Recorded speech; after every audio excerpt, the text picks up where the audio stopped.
Donc là, je suis en train de vous dire que avec son signe du solaire, pardon, donc Ngouvou hippopotame qui revient au cancer, en maison 6, je suis capable de vous dire que ce papa-là, il était attaché à la culture, à ses racines, qu'il aimait se sentir dans un milieu sécuritaire, et il est capable justement de ramener tout, tout ça, il est capable de le ramener aux gens de façon utile, au quotidien, de façon utile et de façon à ce que les gens se sentent mieux et de façon à ce que les gens se perfectionnent, de façon à ce que les gens évoluent. Mais si, je veux dire, en plus, je veux dire que j'ai rien inventé. J'ai rien inventé. Vous tapez sur internet, vous prenez les définitions, allez voir soleil, allez voir cancer, qu'est-ce que ça veut dire, allez voir maison 6, qu'est-ce que ça veut dire, vous verrez, on ne peut pas inventer en astrologie. Après, c'est sûr que maintenant qu'on connaît le papa, le personnage, c'est plus facile à faire son thème parce qu'on sait vers quoi il s'est dirigé. Mais je veux dire que c'est. Rien qu'avec le soleil déjà, incroyable. Enfin bref, on va continuer. On va parler de la lune. Donc, Gonda, voilà, j'ai dit le nom.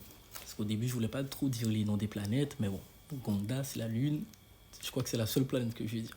Voilà. Donc la lune se trouve où? Donc, j'avais pas donné la définition des planètes, donc je vais revenir un petit peu. Donc le soleil, c'est ton essence profonde. Hein. Le soleil, c'est vraiment ton identité profonde. Donc, c'est ton léma. Voilà. Pour ceux qui savent. C'est pas, en fait, c'est pas. Tu vois, là, moi, je suis ça, je suis le corps, mais il y a quelqu'un qui pilote le corps. Tu vois, il y a quelqu'un qui pilote Christophe, tu vois. Et ben, c'est lui. C'est ce à quoi correspond le soleil, tu vois. Le léma. On dit léma, ça renvoie à l'esprit. Bref, le soleil renvoie vers ça. Voilà, on va pas trop rentrer dans les précisions, juste ça. Ensuite, on a Gonda, la lune. La lune, c'est quoi? Donc, c'est tout ce qui est relié au sentiment. Sentiment, c'est tout ce qu'on va ressentir au fond de nous. Hein. C'est. Voilà, on va parler. Parce que quand vous. Tout à l'heure, je vous disais quoi? Quand vous connaissez les symboles, vous connaissez tout. Dès que vous connaissez un symbole d'une planète, vous connaissez tout. La lune, c'est quoi? La lune, c'est une. Vous voyez, c'est une demi-lune. C'est une courbe qui renvoie une assiette.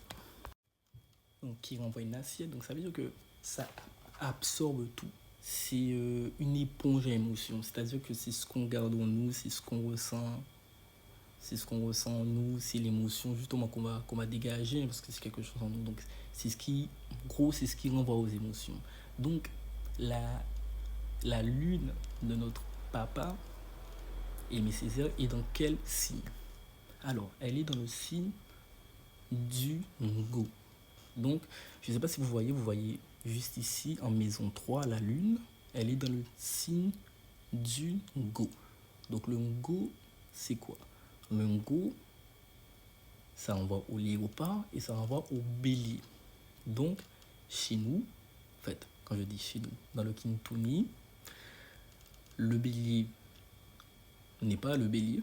Le bélier, c'est le Ngo qui renvoie au léopard. Voilà, donc maintenant, si je vous dis Ngo ou léopard, vous savez que ça renvoie au bélier.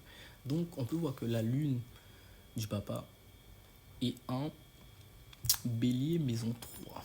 Donc, ça veut dire quoi? Donc, ça veut dire que le papa, là, quand il va s'exprimer, quand il va exprimer ses émotions, ça sera de manière pas brutale, mais fonceur. Ça veut dire qu'il ne va pas garder les choses pour lui. Il va aller de l'avant. Toutes les personnes qui connaissent des béliers, ou les béliers en général, allez taper définition bélier. Ils vont vous dire, ah ouais, les béliers, c'est des fonceurs, nanana, béliers fonceurs, les béliers, ils sont à fond. C'est, voilà. Et je vous dis quoi?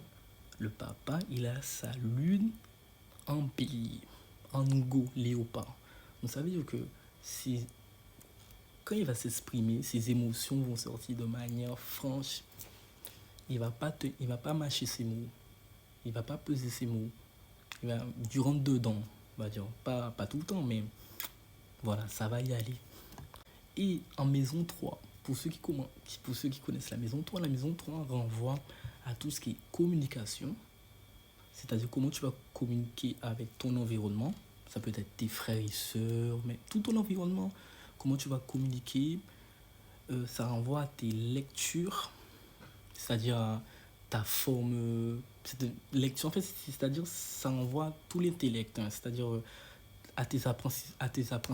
apprentissages, pardon, à tes lectures, à tes écrits, donc à ta communication. C'est une maison qui renvoie à comment tu cherches à t'exprimer ou comment tu vas t'exprimer aux yeux des autres.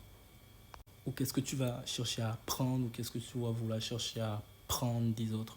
Donc là, on peut voir que le papa, lui, il voulait aller au front.